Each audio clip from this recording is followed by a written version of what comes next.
नेत्रात् कृष्णात् परं किमपि तत्त्वमहं न जाने। वसुदेवसुतं देवं कंसचारूणमर्दनं देवकी परमानन्दं कृष्णं वन्दे जगद्गुरुं। बर्हापीडं नटवरवपुः कर्णयोः कर्णिकारं बिभ्रतवासः कनककपिशं वैजयन्तीं च मालाम्। रन्ध्रान् वेणोरधरसुधया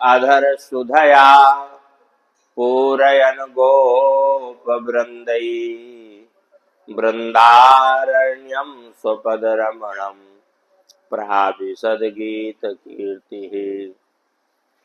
अहो बकीयस्तनकालकूटं जिघांसया पाययदप्सुसाध्वी। लेभे गतिं धातरुचितां ततोऽन्यं कं वा दयालुः शरणं व्रजेम। कं वा दयालुः शरणं व्रजेम। कार्तिक महात्म्य की कथा प्रारंभ होने जा रही है। जो भी भक्तगण यत्र तत्र विद्यमान है, कथा स्थल में आकर के कार्तिक महात्म्य की कथा श्रवण करके अपने पुण्यों का वर्धन करें। बोलो कार्तिक महात्म्य की, राधा दामोदर भगवान की। श्रीमन्नारायण नारायण यण भजमन नारायण नारायण यण बद्री नारायण नारायण न श्रीमन्नारायण नारायण कृष्ण नारायण नारायण नारायण कृष्ण नारायण।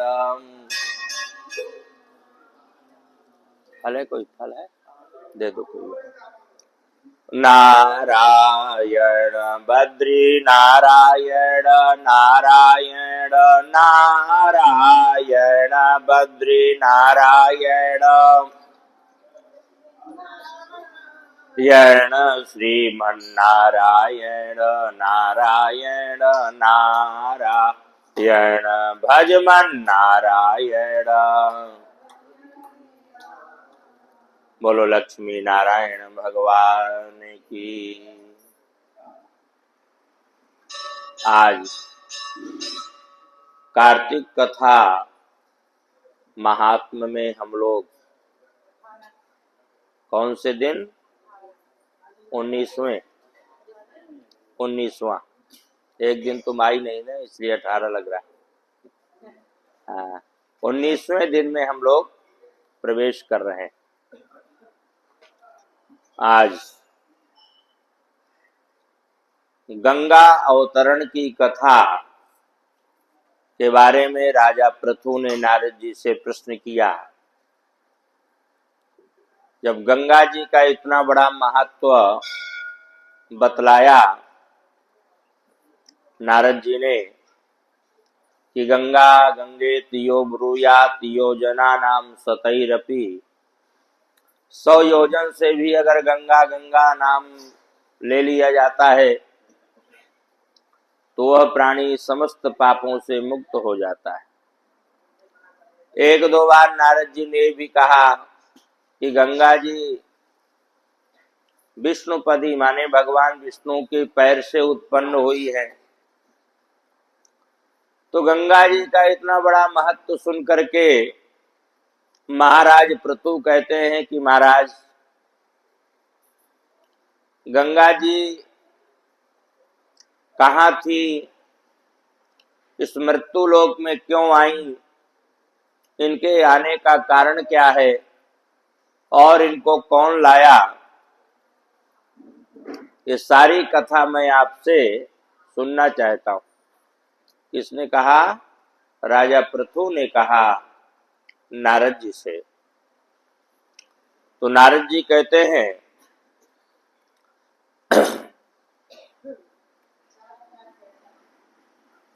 कि विष्णु पादाग्र संभूता या गंगेत विधीयते मुनिभिस्तन महाभाग यथा वक्तुर्महर्षि महर्षि। सूत जी महाराज कहते हैं, और यही प्रश्न जो है शौनकादि ऋषियों ने सूत जी महाराज से भी प्रश्न किया कि महाराज, भगवान विष्णु के पाद से, भगवान विष्णु के पग से, पैर से गंगा जी कैसे उत्पन्न हुई?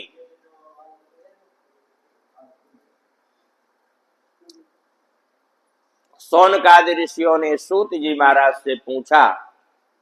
तो सूत जी महाराज कहते हैं कि शृणुध्वं मुनयः सर्वे विष्णु ध्यान परायणः गीतं चा पृथुराजाय नारदेन महात्मना। सूत जी महाराज कहते हैं कि वो सारा प्रसंग हम आप लोगों को सुनाएंगे जो प्रसंग नारद जी पृथु नाम के राजा को श्रवण कराया। पृथु नाम के जो राजा हैं वो भगवान विष्णु के बहुत बड़े भक्त हैं और बहुत बड़े सत्संगी हैं। ये पृथु नाम के राजा वही हैं जब भगवान इनके यज्ञादि कर्मों से प्रसन्न हो गए तो भगवान ने कहा कि भाई तुम वरदान मांग लो, क्या चाहिए? तो नारद जी कहते हैं पृथु नाम के राजा से भगवान विष्णु कहते हैं कि वरम ब्रूहि वरदान मांग लो। तो पृथु नाम के राजा ने पता है क्या वरदान मांगा था? हाँ, मुझे 10,000 कान दीजिए। कितने? 10,000 कान, ताकि मैं आपकी कथा सुन सकूं। 2 कानों से मुझे बोध नहीं होता। कितने बड़े भगवान के सत्संगी थे। भगवान की कथा के बहुत बड़े श्रोता है राजा पृथु। 10,000 कानों की शक्ति का उन्होंने याचना किया भगवान से कि महाराज 10,000 कानों की शक्ति मुझे दीजिए ताकि मैं जो है अच्छी प्रकार से आपकी कथा को सुन सकूं। तो ये वही राजा पृथु हैं। नारद जी कहते हैं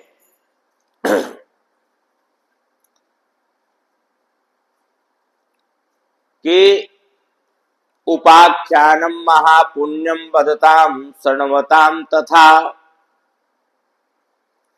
हम आपको श्रवण करा रहे हैं ये महापुण्यकारी पापनाशक मोक्ष देने वाला उपाख्यान है। इस उपाख्यान को सुनने से, ये जो कथा हम आपको श्रवण करा रहे हैं, इसको सुनने से प्राणियों के पापों का नाश होता है, उसके पुण्यों की वृद्धि होती है।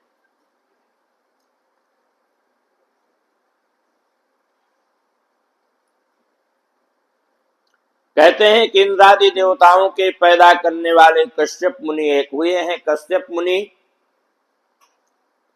उनकी जो पत्नियां थी वह अदिति और दिति के नाम 2 पत्नियां थीं। दिति से दैत्य पैदा हुए, अदिति से देवता पैदा हुए। पिता एक ही है, लेकिन दिति से दैत्य राक्षस लोग हुए और अदिति से देवता हुए। और ये मौसी के होते हुए भी इनकी आपस में कभी बनी नहीं, हमेशा लड़ते रहे एक दूसरे से। भाई भाई होते हुए भी हमेशा लड़ते रहे। अदिति देवताओं की माता, अदिति दैत्यों की माता, आपस में हमेशा इनका विवाद होता रहा, कलह होता रहा। कहते हैं कि दिति के हिरण्याक्ष और हिरण्यकशिपु नाम के दो पुत्र हुए, और हिरण्याकशिपु के प्रहलाद नाम का बालक हुआ। प्रहलाद के विरोचन नाम का लड़का हुआ, और विरोचन के कौन हुआ? राजा बलि। ये राक्षस कुल के ही है राजा बलि, जिनसे भगवान आगे चल करके 3 पग पृथ्वी का दान मांगेंगे। तो विरोचन के लड़का है राजा बलि, और राजा बलि अब राक्षस कुल के तो ही हैं, भले ही भगवत भक्त हों, तो कहीं न कहीं राक्षस कुल की जो बुद्धि है वो कहीं न कहीं निकल आती है। तो राजा बलि ने विचार किया कि मैं इंद्र बनूं,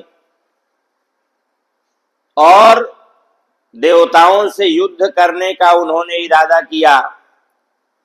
10,000 करोड़ सेना तैयार की, उसमें हजारों हाथी, लाखों घोड़े, हजारों हजारों पैदल महारथी, और जितने उनके जो है मित्र मंत्री गण आदि थे, कुंभांड, कुंभकर्ण, बाणासुर, बड़े बड़े राक्षसों को लेकर के और देवताओं के ऊपर महाराज युद्ध करने के लिए वह चल दिए।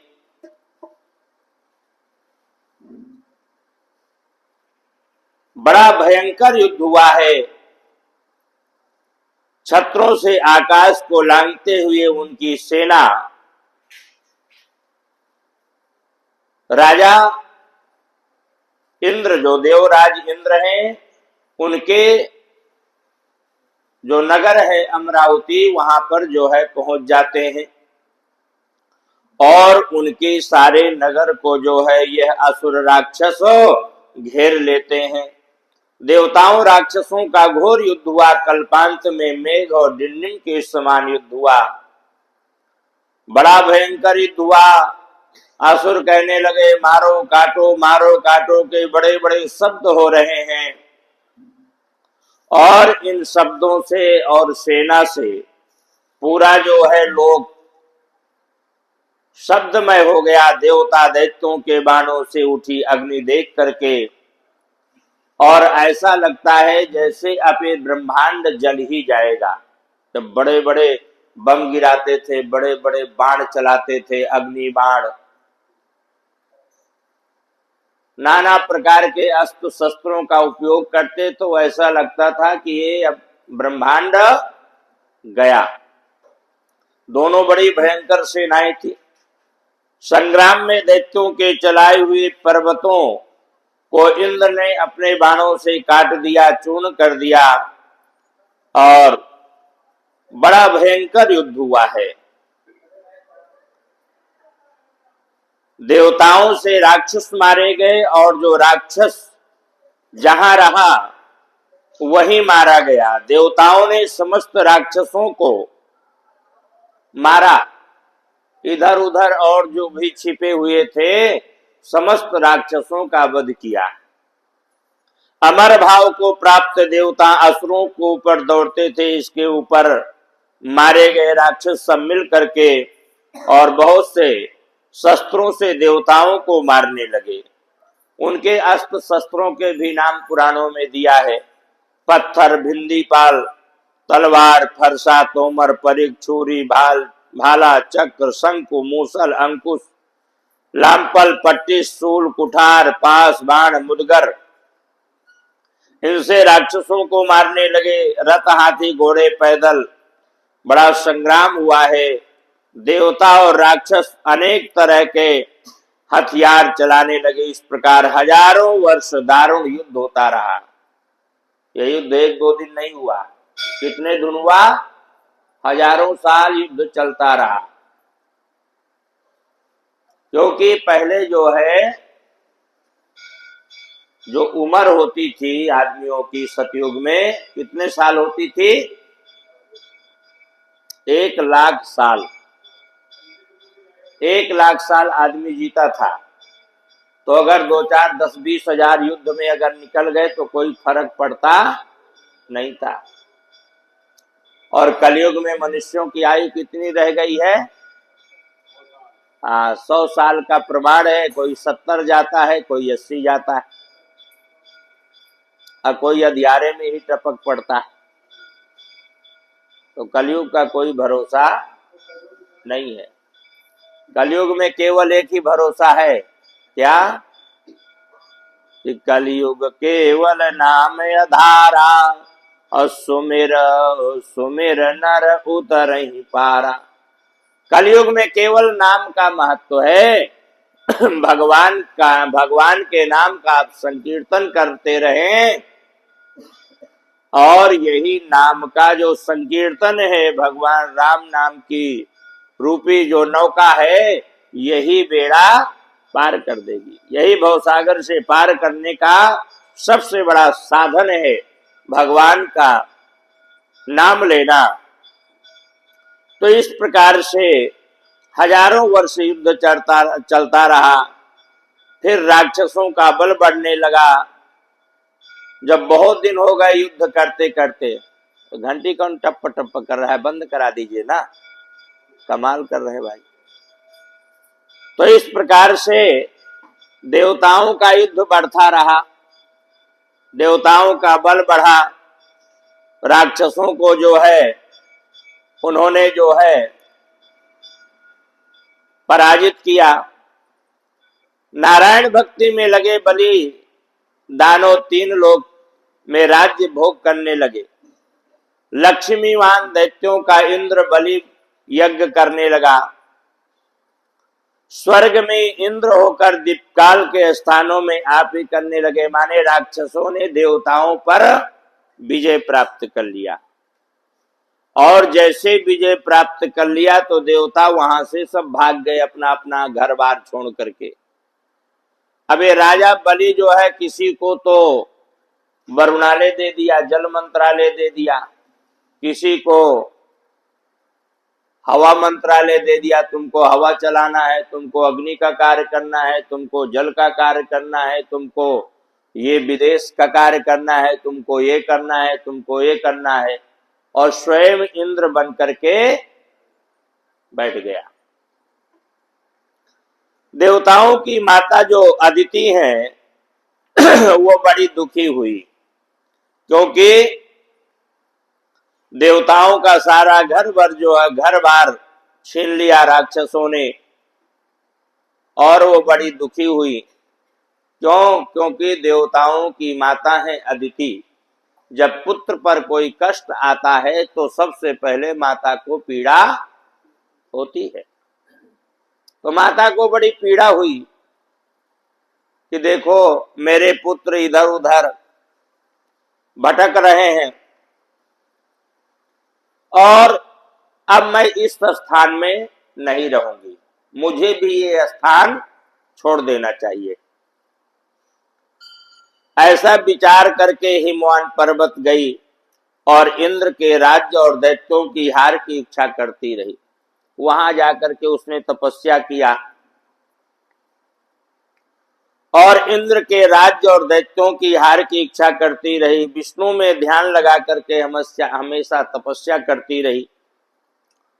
कुछ काल आहार खा करके, कुछ कभी गिरे हुए पत्ते खा करके, और कभी कुछ भी नहीं खाती थी, केवल पवन माने हवा का आहार कर लेती थी। कुछ काल एक पैर से खड़ी होकर के, कभी बैठ करके, इस प्रकार से बहुत दिनों तक, हजारों वर्ष भगवान की तपस्या करती रही। और जब राक्षसों को ये पता चला कि हमारी मौसी अदिति जो है हमको पराजित करने के लिए हमारे को नुकसान पहुंचाने के लिए ये तपस्या कर रही है, तो राक्षस लोग देवताओं का रूप बना करके अदिति के पास पहुंच जाते हैं और कहते हैं, माँ व्यर्थ की तपस्या तुम क्यों करती हो, ये सब भाग्य का खेल है, समय की बात होती है, कभी सुख कभी दुख, ये हमेशा चलता रहता है। आपको इतनी दुखद तपस्या करने की कोई आवश्यकता नहीं है। किमर्थम तप्यसे मातस्तपः परम दारुणम त्यजेदं दुःख बहुलम कायशोष सकारणम प्रयास साध्यम सुकृतम न प्रशंसति सूरया शरीरम यत्नतो रक्षम धर्म साधन तत्परै। सबसे पहले मनुष्य का कर्तव्य है शरीर की रक्षा करना। आप शरीर को मत सुखाइए, शरीर का रक्षण करिए। जो प्राणी शरीर का रक्षण नहीं करता है वह आत्मघाती होता है। इसलिए आपको तपस्या करने की आवश्यकता नहीं है। यदि आप कहीं लुढ़क गई तपस्या करते करते तो हमारा क्या होगा? राक्षस लोग हैं, बनावटी बातें जो है अपनी मौसी से कर रहे हैं कि माँ यदि तुम तपस्या करते करते किसी दिन लुढ़क गई, लुढ़क माने मर गई, तो फिर हमारा क्या होगा? माता से रहित मनुष्य, चाहे वो गौ हो, पशु हो, सर्प हो, वह मुर्दा के तुल्य होता है।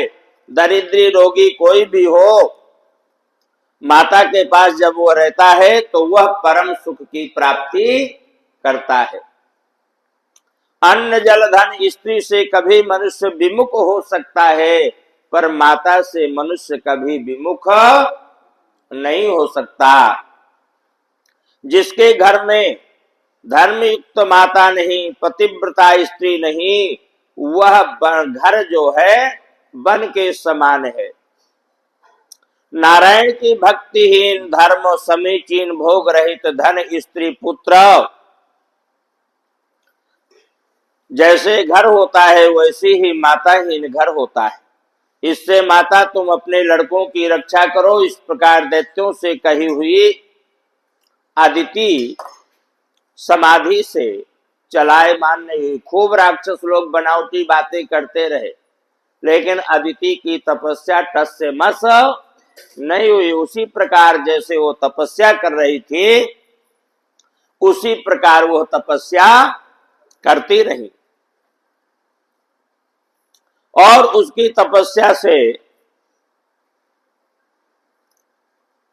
भयंकर जो है राक्षसों को बड़ा कष्ट हो रहा था कि अगर इनकी तपस्या सफल हो गई तो जो हमने इंद्रासन प्राप्त किया है ये जो है ये तपस्या के द्वारा पुनः अपने बेटों को प्रदान कर देंगी।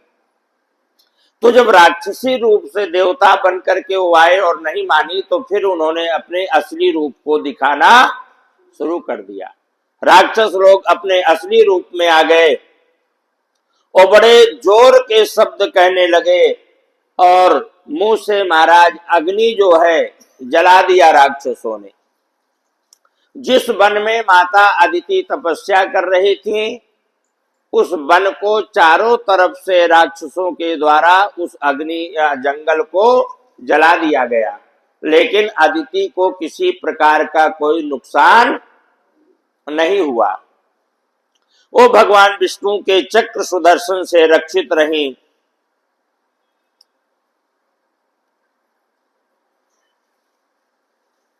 इस प्रकार से अदिति भगवान विष्णु में ध्यान लगा करके उसी प्रकार से बराबर तपस्या करती रही।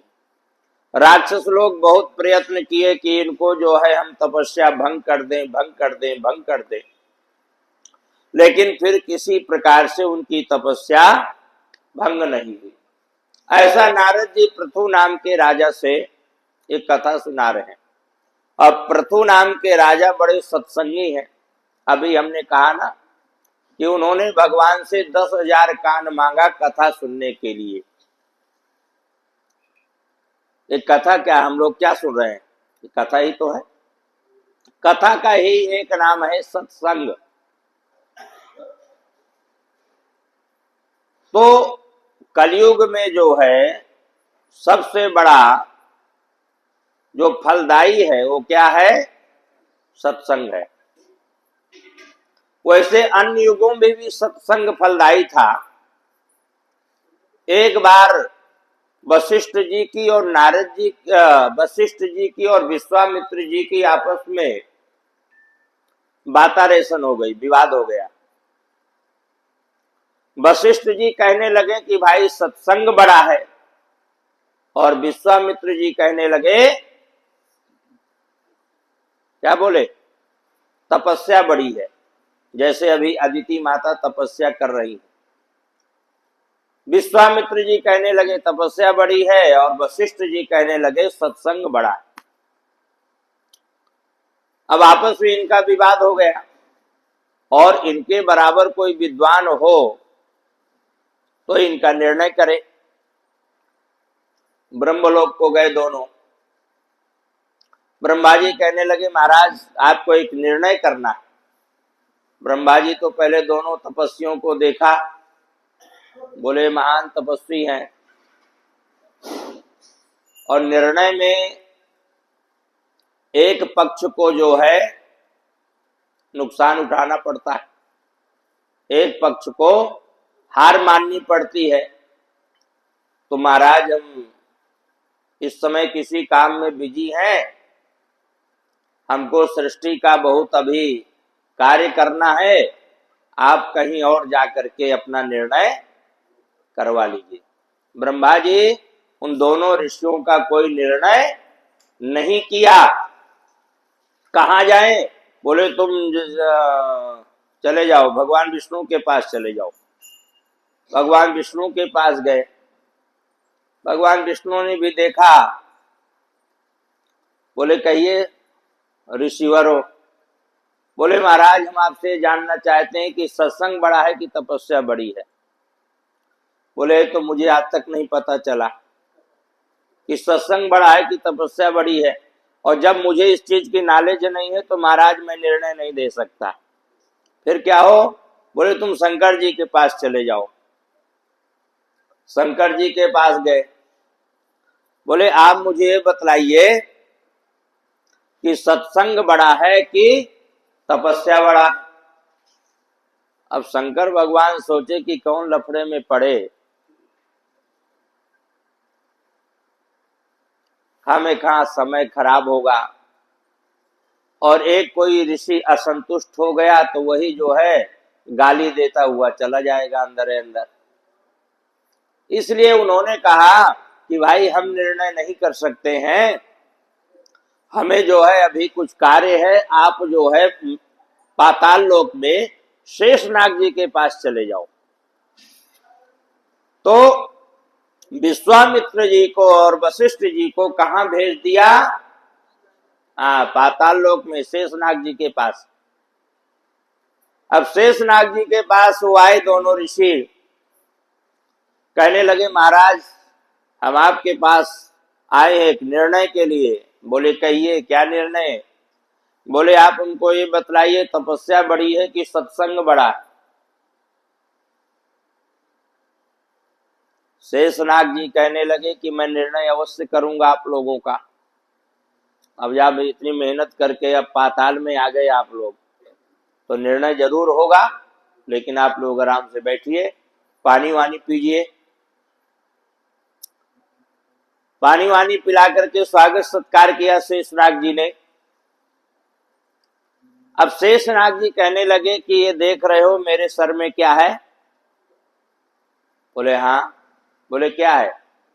बोले पूरे ब्रह्मांड पूरे पृथ्वी का भार आप थामे हुए हो अपने सर पे। तो बोले जब इतना बड़ा भार मेरे सर में है तो मैं आराम से निर्णय कैसे कर सकता हूं? बोले फिर क्या है? बोले विश्वामित्र जी आप एक काम करो, अपनी तपस्या के फल के द्वारा इस पृथ्वी को थाम लीजिए, इस ब्रह्मांड को रोक लीजिए। मैं थोड़ी से भार से हल्का हो जाऊं, तो इसे माइंड फ्रेश हो जाए, तो फिर आराम से मैं निर्णय करता हूं। तो विश्वामित्र जी कहने लगे इसमें कौन सी बड़ी बात है, ठीक है। और अपनी हजारों लाखों जीवन भर की तपस्या का फल लगा दिया, पृथ्वी को थामने लगे तो पृथ्वी डगमगाने लगी। जैसे शेषनाग जी ने अपने सर से पृथ्वी को जो है थोड़ी से हल्का किया तो पृथ्वी डगमगाने लगी। विश्वामित्र जी कहने लगे महाराज महाराज महाराज पकड़ो पकड़ो, नहीं तो ये गई, ये मेरे बस का काम नहीं है। अब जो है वशिष्ठ जी को कहने लगे कि भाई तुम थाम लो। तो वशिष्ठ जी ने अपने सत्संग का चौथाई भाग, कितना, चौथाई भाग, उसका फल जो है दे करके और पृथ्वी को रोक लिया। पृथ्वी रुक गई। अब विश्वामित्र जी कहने लगे महाराज अब आप खाली हो गए हो, पृथ्वी रुक गई है, तो आप निर्णय दो। तो शेषनाग जी कहने लगे कि विश्वामित्र जी अभी आपको पता नहीं चला कि सत्संग बड़ा है कि तपस्या।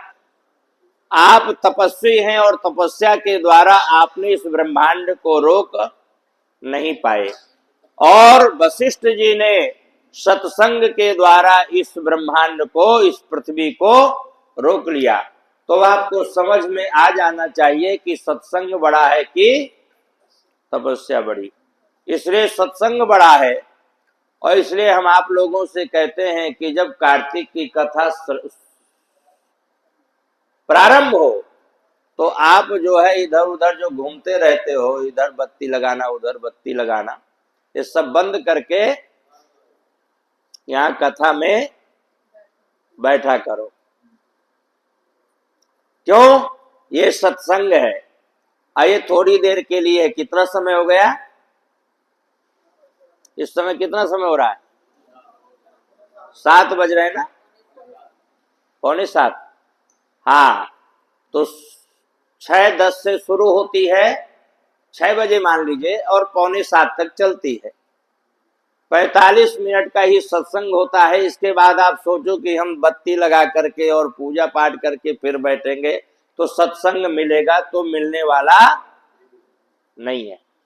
इसलिए जब कथा प्रारंभ हो तो प्रयास करिए कि ये सत्संग नहीं छूटे।